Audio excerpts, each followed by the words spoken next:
कलशस्थापनमन्त्राः तत्रादौ पृथिवी स्पर्शमन्त्रः ॐ भूरसि भूमिरस्यदितिरसि विश्वधाया विश्वस्य भुवनस्य धर्त्री पृथिवीं यच्छ पृथिवीं दृग्गुंह पृथिवीं माहिगुंसीः धान्यप्रक्षेपणमन्त्रः धान्यमसि धिनुहि देवान् प्राणायत्वो दानायत्वाभ्यानायत्वा दीर्घामनुप्रसितिमायुखे धान् देवो वाह सविता हिरण्यपाणिः प्रतिगृह्णात्वच्छिद्रेण पाणिना चक्षुखे त्वा महीनां पयोसि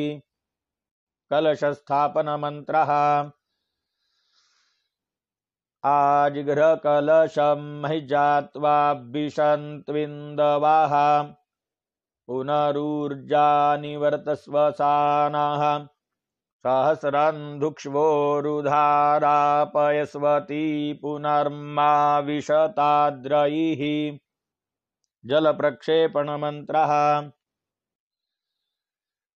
वरुणस्योत्तम्भनमसि वरुणस्य स्कम्भसर्जनीस्थो वरुणस्य रेतसदन्यसि वरुणस्य रेतसदनमसि वरुणस्य रेतसदनमासीद फलमन्त्रः जाहा फलिनीर्जा अफला अपुष्पाजाश्च पुष्पिणीः बृहस्पतिप्रसूतास्तानो मुञ्चन्त्वग्गुंहसाः पञ्चरत्नमन्त्रः परिवाजपतिः कविरग्निरेहव्यान्यक्रमीत दधद्रत्नानि दाशुखे हिरण्यमन्त्रः हिरण्यगर्भः समवर्तताग्रे भूतस्य जातः पतिरेक आसीत् सदाधार पृथिवीन्द्यामुते माङ्कस्मै देवाय हविखाभिधेम गन्धमन्त्रः त्वाङ्गन्धर्वा अखनौस्त्वामिन्द्रस्त्वां बृहस्पतिः त्वामोखधे सोमो राजा विद्वान्यक्ष्मादमुच्यत ओखधीमन्त्रः जा ओखधीः पूर्वा जाता देवेभ्यस्त्रियुगं पुरा मनैनु बभ्रूणामहग्गुंशतन्धामानि सप्त च मृत्तिकामन्त्रः स्योना पृथिविनो भवानृक्षरानिवेशनी यच्छानाः शर्म सप्रथाः दूर्वामन्त्रः काण्डात् काण्डात् प्ररोहन्ति परुखाः परुखस्परि एवानो दूर्भे प्रतनुसहस्रेण शतेन च पञ्चपल्लवमन्त्रः अश्वत्थेवो निखदनं पर्णेवो वसति खरेताम् गोभाज इत्किलासथ जत्सनवथ पूरुखम् धान्यपूर्णमन्त्रः पूर्णादर्भिपरापत सुपूर्णा पुनरापत बसनेव विकरीणावहा इखमूर्जग्गुंशतक्रतो आवाहनमन्त्रः तत्वाजामि ब्रह्मणा वन्दमानस्तदा शास्ते जजमानो हविर्भिः अहेडमानो अब्बरुणे हबोध्युरुषग्गुं समान आयुः प्रमोखीः पुण्याः वाचनमन्त्राः सविता त्वा सवानाग्गुं सुवतामग्निर्गृहपतिनाग्गुं सोमो वनस्पतीनाम्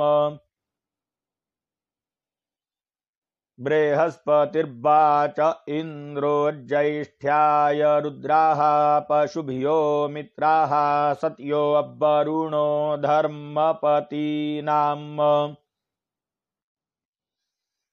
न तद्रक्षाग्गुंसि न पिशाचास्तरन्ति देवानामोजाः प्रथमजगुंश्चेतत् जो बिभर्ति दाक्षायणग्गुं हिरण्यग्गुं स देवेखु कृणुते दीर्घमायुः समनुख्येखु कृणुते दीर्घमायुः उच्चाते जातमन्धसो दिवि सद्भूम्या ददे उग्रग्गुं शर्म महिश्रवाः पुनन्तु मा देवजनाः पुनन्तु मनसा धियाः पुनन्तु विश्वा भूतानि जातवेदाः पुनीहि माम् जथे मां वाचं कल्याणीमावदानि जनेभ्यः ब्रह्मराजन्याभ्याग्गुशूद्राय चार्जाय च स्वाय चारणाय च प्रियो देवानां दक्षिणायै दातुरिह भूया समयं मे कामः समृद्ध्यतामुपमादो नमतु सत्रस्य रिद्धिरस्य गन्मज्ज्योतिरमृता अभूम दिवं पृथिव्या अद्यारुहामा विदाम देवान् स्वर्ज्योतिः स्वस्ति न इन्द्रो वृद्धश्रवाः स्वस्ति नः पूषा विश्ववेदाः स्वस्ति नस्तार्क्ष्यो अरिष्टनेमिः स्वस्ति नो बृहस्पतिर्दधातु श्रीश्च ते लक्ष्मीश्च पत्न्यावहोरात्रे पार्श्वे नक्षत्राणि रूपमश्विनौ व्यात्तम् इष्णन्निखाणामुम इखाण सर्वलोकम् इखाण षोडश मातृका मंत्राः तत्रादौ गौरी मंत्रः ओम शर्मास्य वधूतग्गुं रक्षो वधूता अरातयोदित्यास्त्वगसि प्रतित्वादितिर्वेत्तु अद्रिरसिब्बानस्पत्योग्रावासि पृथु बुध्नाः प्रतित्वादित्यास्त्वगवेत्तु पद्मामन्त्रः पावकानः सरस्वती बाजेभिर्बाजिनीवती जज्ञं वष्टुधिया वसुः शचीमन्त्रः निवेशनः संगमनोऽवसूनां विश्वारूपाभिचष्टे शचीभिः देव इव सविता सत्यधर्मेन्द्रो नतस्थौ समरे पथीनाम् मेधामन्त्रः मेधां मे वरुणो ददातु मेधामग्निः प्रजापतिः मेधामिन्द्रश्च वायुश्च मेधान्धाता ददातु मे स्वाहा सावित्री मंत्रः सविता त्वा सवानाग्गुंसुवतामग्निर्गृहपतीनाग्गुं सोमो वनस्पतीनां बृहस्पतिर्वाच इन्द्रो ज्येष्ठ्याय रुद्राः पशुभ्यो मित्राः सत्यो वरुणो धर्मपतीनां विजयामन्त्रः प्राणाय स्वाहा पानाय स्वाहा व्यानाय स्वाहा अम्बे अम्बिकेऽम्बालिकेन मानयति कश्चन सस्त्यश्वकाः सुभद्रिकां कां पीलवासिनीम् जयामन्त्रः बह्वीनां पिता बहुरस्य पुत्रश्चिश्चाकृणोति समनावगत्य इखुधिः शङ्काः प्रेतनाश्च सर्वाः पृष्ठे निनद्धो जयति प्रसूताः देवसेनामन्त्रः इन्द्र आसान्नेता बृहस्पतिर्दक्षिणा जज्ञाः पुर एतु सोमाः देवसेनानामभिभञ्जतीनां जयन्तीनां मरुतो जन्त्वग्रम् स्वधामन्त्रः ॐ पितृभ्यः स्वधायिभ्यः स्वधा नमः पितामहेभ्यः स्वधायिभ्यः स्वधा नमः प्रपितामहेभ्यः स्वधायिभ्यः स्वधा नमः अक्षन् पितरो मीमदन्त पितरोति तृपन्त पितराः पितराः शुन्धध्वम् स्वाहा मन्त्रः स्वाहा प्राणेभ्यः साधिपतिकेभ्यः पृथिव्यै स्वाहाग्नये स्वाहान्तरिक्षाय स्वाहा वायवे स्वाहा दिवे स्वाहा सूर्याय स्वाहा मातृमन्त्रः अनाधृष्टा पुरस्तादग्नेराधिपत्य आयुर्मेदाः पुत्रवती दक्षिणत इन्द्रस्याधिपत्ये प्रजां मेदाः सुखदा पश्चाद्देवस्य सवितुराधिपत्ये चक्षुर्मेदा आश्रुतिरुत्तरतो धातुराधिपत्ये रायस्पोखं मेदाः बिधृतिरुपरिष्टाद् बृहस्पतेराधिपत्य ओजो मेदा विश्वाभ्यो मानाष्ट्राभ्यस्पाहि मनोरश्वासि लोकमातृमन्त्रः ॐ रयिश्च मे रायश्च मे पुष्टञ्च मे पुष्टिश्च मे विभुच मे प्रभुच मे पूर्णञ्च मे पूर्णतरञ्च मे कुयवञ्च मे क्षितञ्च मेऽन्नञ्च मे क्षुच्च मे जज्ञेन कल्पन्ताम् धृतिमन्त्रः भद्रं कर्णेभिः शृणुयाम देवा भद्रं पश्येमाक्षभिर्जजत्राः स्थिरैरङ्गैस्तुष्टुवाग्मुंसस्तनूभिर्व्यशेमहि देवहितं जदायुः पुष्टिमन्त्रः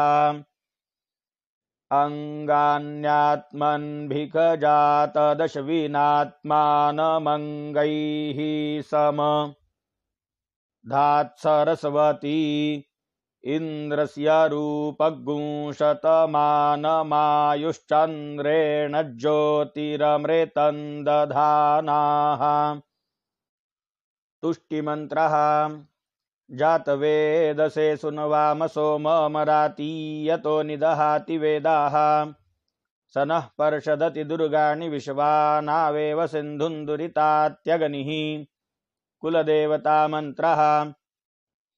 पशोः पवित्रमसि शतधारं पशोः पवित्रमसि सहस्रधारम् देवस्त्वा सविता पुनातु वसोः पवित्रेण शतधारेण सुप्वा कामधुक्षाः नवग्रहमन्त्राः तत्रादौ सूर्यमन्त्रः ॐ आकृष्णेन रजसा वर्तमानो निवेशयन्नमृतं मर्त्यं च हिरण्ययेन सवितारथेना देवो जाति भुवनानि पश्यन् चन्द्रमन्त्रः ॐ इमं देवा असपत्नग्ं सुवध्वं महते क्षत्राय महते ज्यैष्ठ्याय महते जानराज्यायेन्द्रस्येन्द्रियाय इमममुख्यपुत्रममुख्यै पुत्रमस्यै विष एकवो मीराजा सोमोऽस्माकं ब्राह्मणानाग्मुराजा भौममन्त्रः ॐ अग्निर्मूर्धा दिवाः ककुत्पतिः पृथिव्या अयम्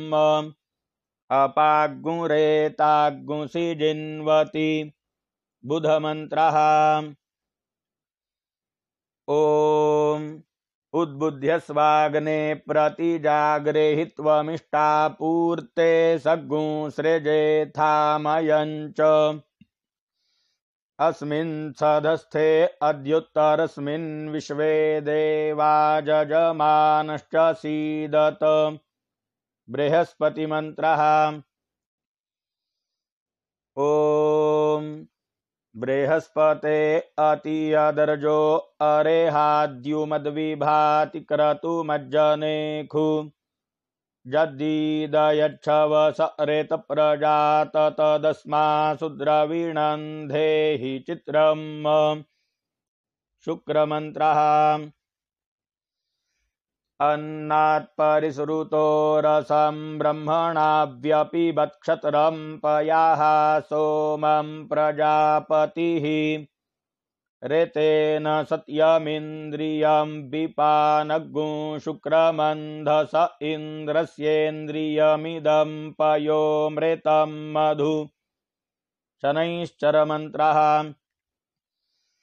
शन्नो देवीरभिष्टय आपो भवन्तु पीतये शञ्जोरभिस्रवन्तु नाः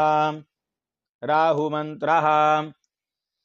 कयानश्चित्र आभुवदूती सदा वृधाः सखा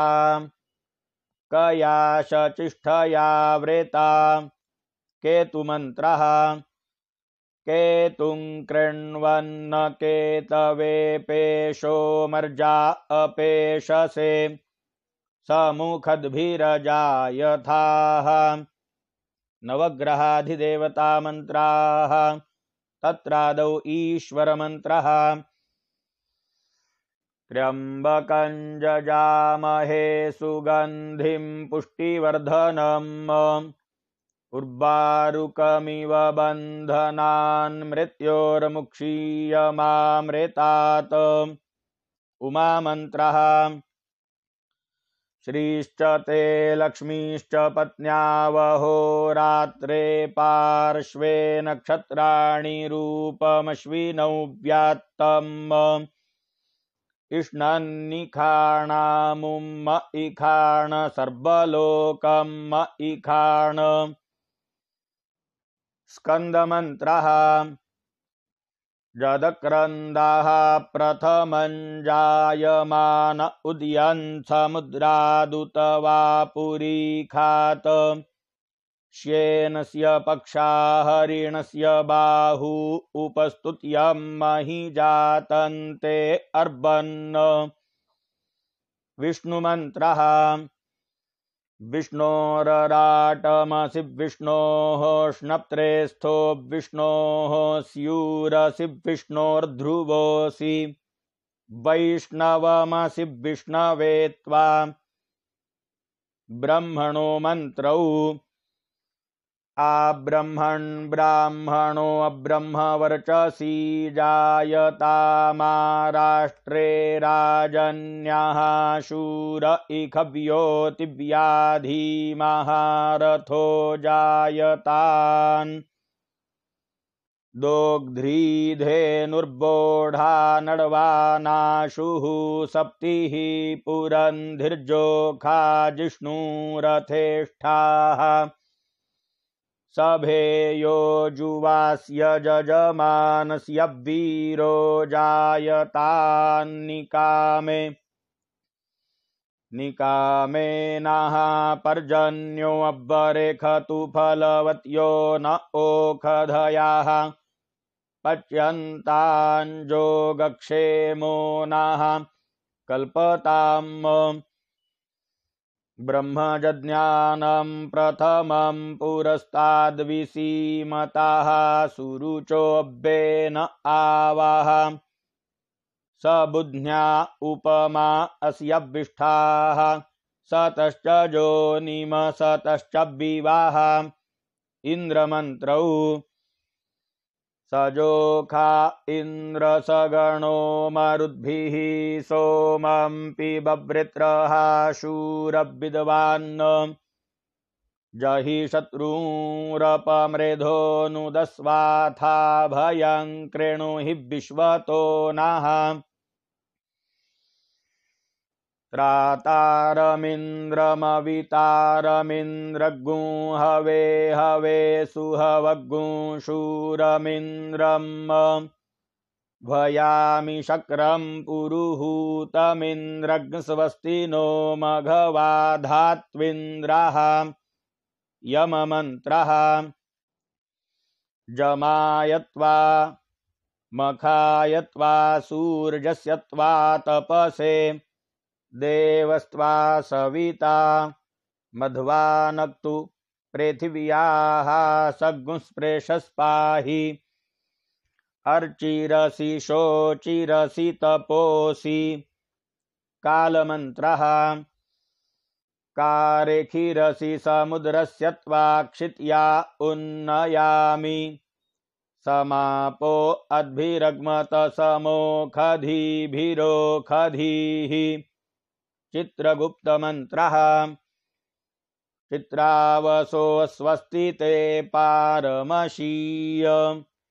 प्रत्यधिदेवतामन्त्राः तत्रादौ अग्निमन्त्रः ॐ अग्निन्दूतं पुरोदधे हव्यवाहमुपब्रुवे देवां आसादयादिह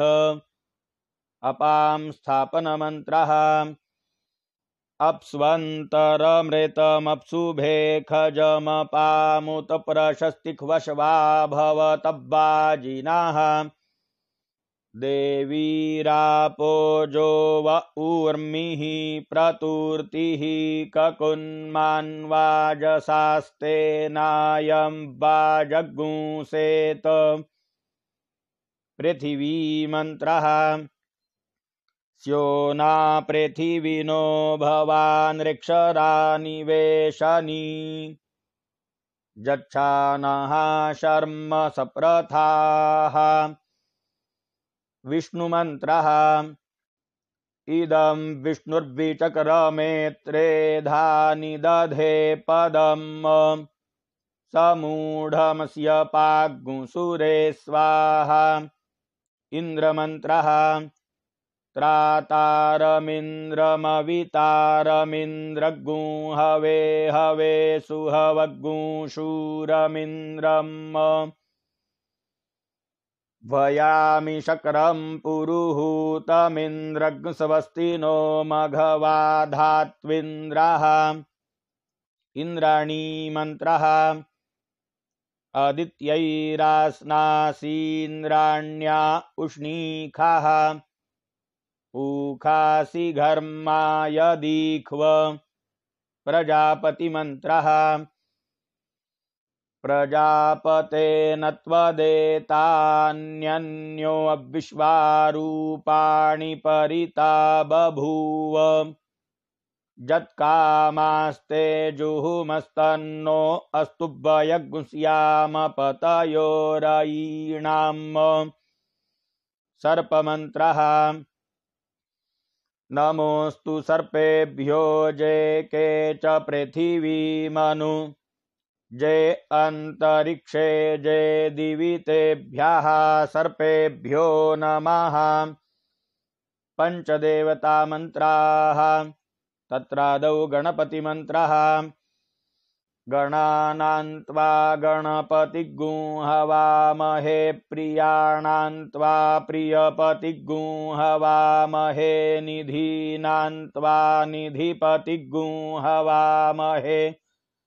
बसो मम आहमजानि गर्भधमा त्वमजासि गर्भधम् दुर्गा मंत्रः अम्बे अम्बिकेऽम्बालिकेन मानयति कश्चन सस्त्यश्वकाः सुभद्रिकां पीलवासिनीम् वायुमन्त्रः वातो वा मनो वा गन्धर्वाः सप्तविंशतिः ते अग्रेष्वमयुञ्जंस्ते अस्मिञ्जवमादधुः आकाशमन्त्रौ ऊर्ध्वा अस्य समिधो भवन्त्यूर्ध्वा शुक्राशोचिगुं ख्यग्नेः द्युमत्तमा सुप्रतीकस्य सूनोः घृतं घृतपावानाः पिबतब्बसाम्बसा पावानाः पिबतान्तरिक्षस्य हविरसि स्वाहा दिशाः प्रदिश आदिशो अभ्यदिश उद्दिशो दिग्भ्यः स्वाहा अश्विनी कुमार मंत्रः जावांकशा मधुमत्यश्विना सूनृतावती तया यज्ञं मिमिक्षतम् वास्तोष्पतिमन्त्रः ॐ वास्तोःपते प्रतिजानी झस्मान् स्वावेशो अनमीवो भवानः जत्वेमहे प्रतितन्नो जुखस्वशन्नो भवद्विपदे शञ्चतुःपदे क्षेत्राधिपतिमन्त्रः न हि स्पशमविदन्नन्यमस्माद्वैश्वानरात् पुर एतारमग्नेः एमेनमवृधन्नमृता अमर्त्यं वैश्वानरं क्षैत्रजित्याय देवाः दिक्पालमन्त्राः तत्रादौ इन्द्रमन्त्रः त्रातारमिन्द्रमवितारमिन्द्रगुं हवे हवे सुहवगुं शूरमिन्द्रम् भयामि शक्रं पुरुहूतमिन्द्रगुं स्वस्ति नो मघवाधात्विन्द्रः अग्निमन्त्रः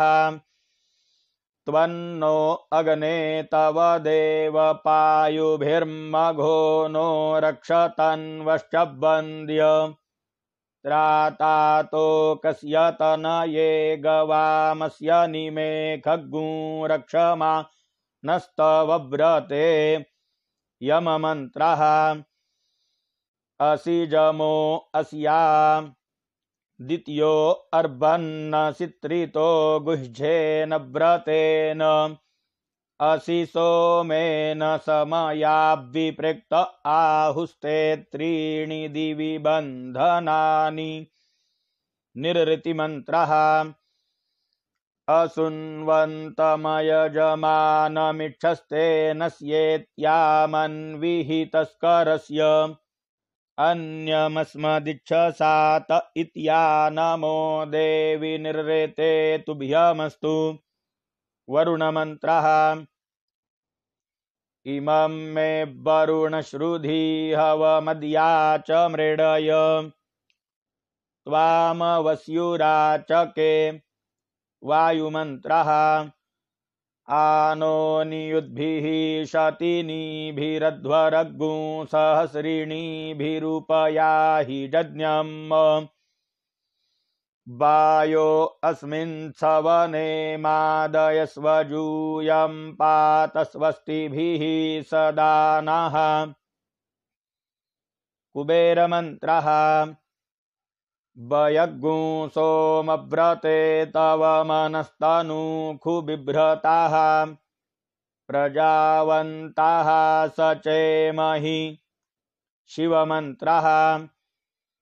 तमीशानं जगतस्थस्थु खस्पतिं धियं जिन्वमवसेहुमहे वयम् ऊखानो जथाभ्येदसामसद्वृधे रक्षिता पायुरदब्धाः स्वस्तये ब्रह्ममन्त्रः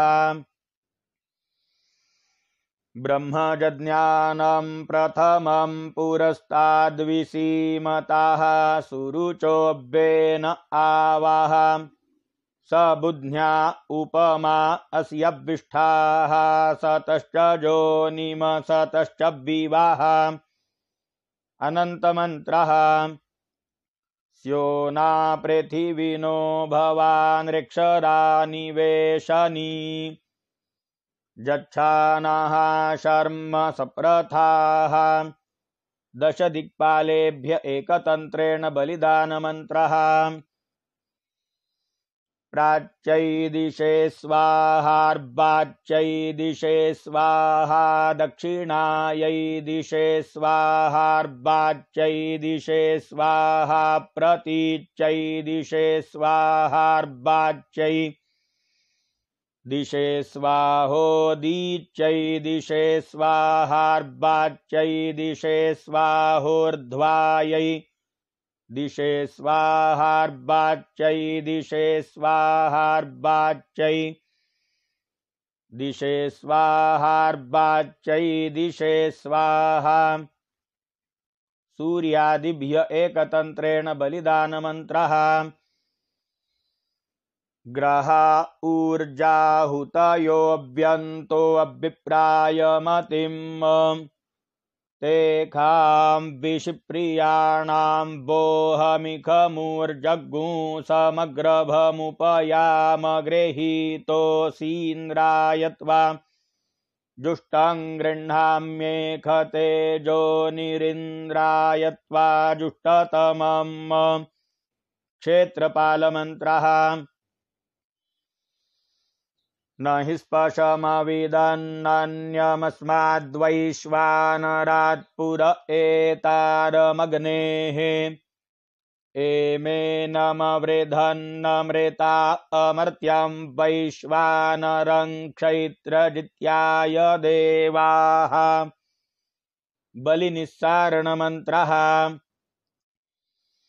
हिंकाराय स्वाहा हिंकृताय स्वाहा क्रन्दते स्वाहा वक्रन्दाय स्वाहा प्रोथते स्वाहा प्रप्रोथाय स्वाहा गन्धाय स्वाहा घ्राताय स्वाहा निविष्टाय स्वाहोपविष्टाय स्वाहा संदिताय स्वाहा वल्गते स्वाहा सीनाय स्वाहा शयानाय स्वाहा स्वपते स्वाहा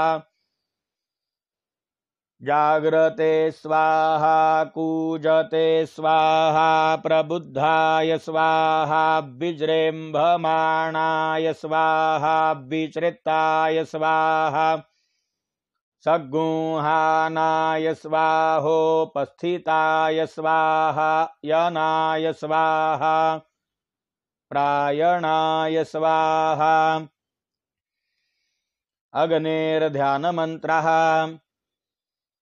चत्वारि श्रेङ्गात्रयो अस्य पादाद्वे शीरेखे सप्तहस्तासो अस्य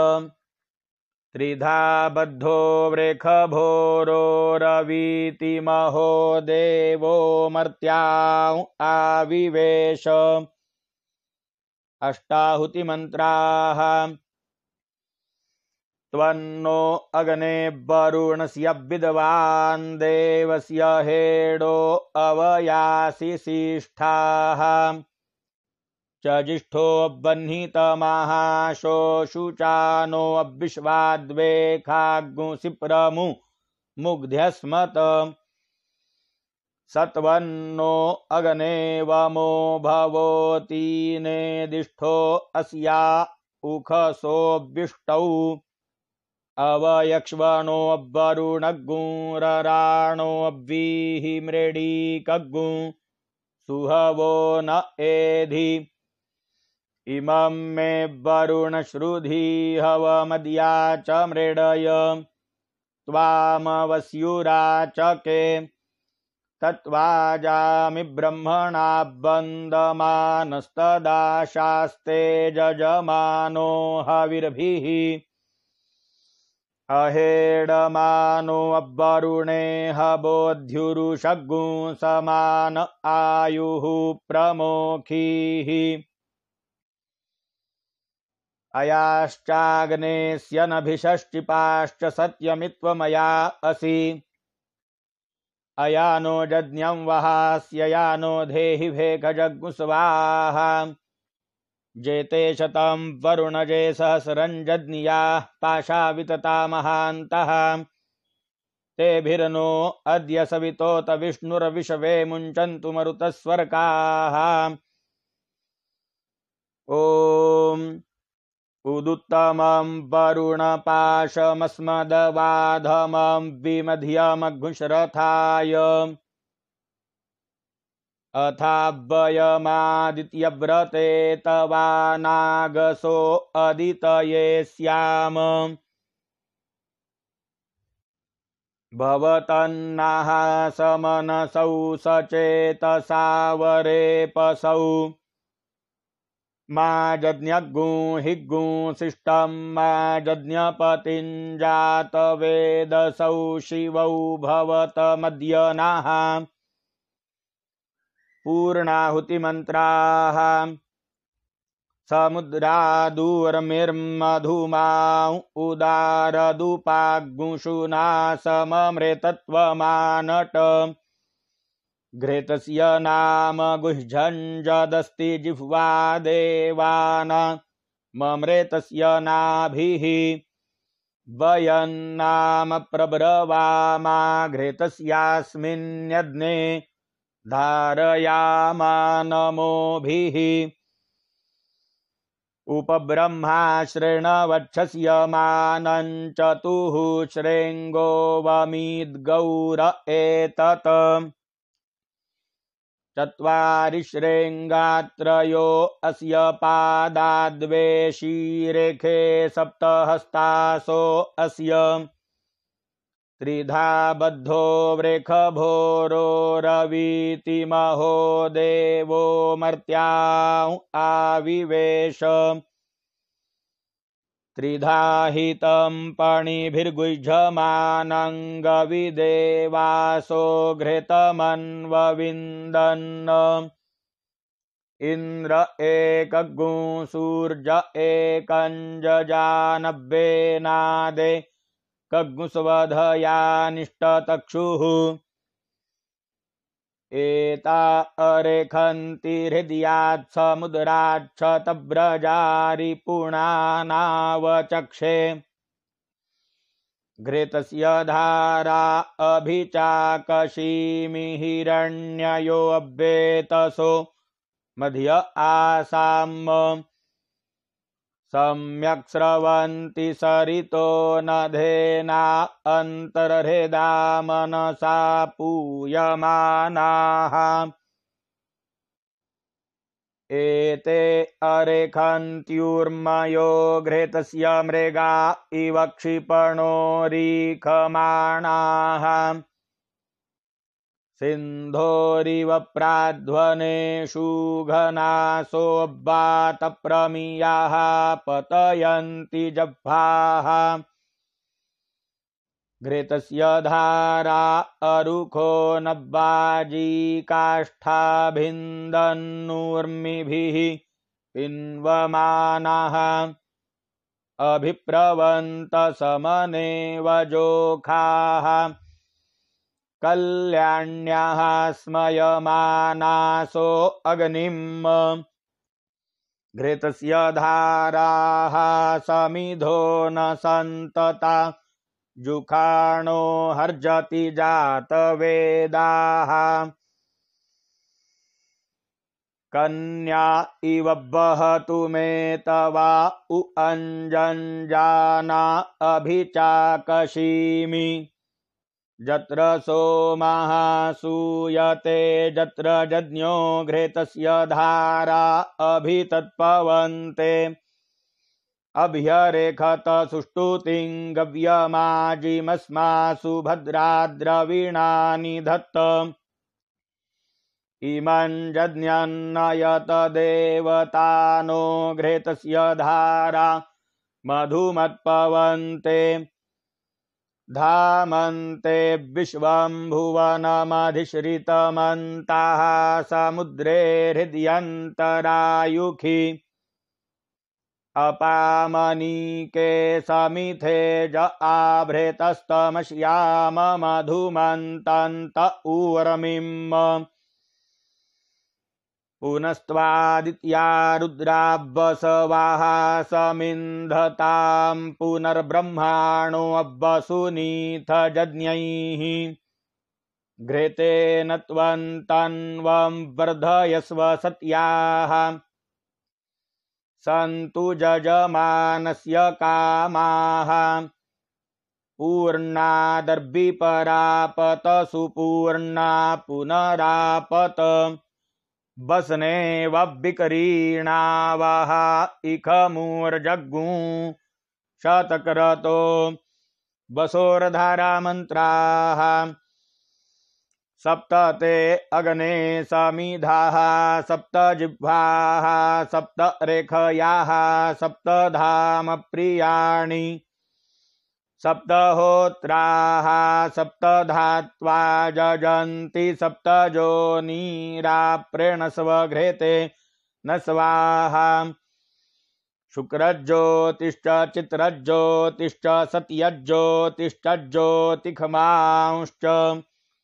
शुक्रश्च रेतपाश्चात्यगुहाः ईद्रें चान्याद्रें च सद्रें च प्रतिसद्रें च मितश्च सम्मितश्च सभराः रेतश्च सत्यश्च ध्रुवश्च धरुणश्च धर्ता च विधारयाः रेतजिच्च सत्यजिच्च सेनजिच्च सुखेणश्च अन्तिमित्रश्च दूरे अमित्रश्च गणाः ईदृक्षास एतादृक्षास ऊखुणाः सदृक्षासः प्रतिसदृक्षास एतन मितासश्च सम्मितासो नो अद्य सभरसो मरुतो जज्ञे अस्मिन् स्वतवांश्च प्रघासी च शान्तपनश्च गृहमेधी च क्रीडी च शाकी चोज्जेखी इन्द्रं दैवीर्विशो मरुतोऽनुवर्क्मानो भवन्यथेन्द्रं दैवीर्विशो मरुतोऽनुवर्क्मानो भवन् एवमिमं जजमानं दैवीश्च विशो मानुखीश्च नुवर्क्मानो भवन्तु इमग्मुस्तनमूर्जस्वन्तन्धयापां प्रपीनमग्ने शरीरस्य मध्ये उत्सञ्जुखस्व मधुमन्तमर्बन् समुद्रियग्गुंसदनमा विशस्व घृतं मिमिक्षे घृतमस्य जो निर्घृते श्रितो घृतं वस्य धाम अनुख्वधमावहमादयस्व स्वाहा कृतं वृख भवक्षि हव्यम् भस्मधारणमन्त्रः त्र्यायुखञ्जमदग्नेः कश्यपस्य त्र्यायुखम् यद्देवे खुत्र्यायुखं तन्नो अस्तु त्र्यायुखम् बहिर्होममन्त्रः देवा गातु विदो गातुं वित्वा गातुमित मनसस्पत इमं देवयज्ञं स्वाहा बाते धाः अभिषेकमन्त्राः आपोहिष्ठामयो भुवस्तान ऊर्जे दधातन महेरणाय चक्षसे जो वाहा शिवतमो रसस्तस्य भाजयते हनाः उशतीरिव मातराः तस्मा अरङ्गमामवोजस्यक्षयाय जिन्वथ आपो जनयथा च नः पुनन्तु मा पितराः सोम्यासाः पुनन्तु मा पितामहाः पुनन्तु प्रपिता महाः पवित्रेण शतायुखा पुनन्तु मा पितामहाः पुनन्तु प्रपितामहाः पवित्रेण शतायुखा विश्वमायुर्व्यष्णवै अग्न आयुगुखि पवस आसुवोर्जमिखञ्चनः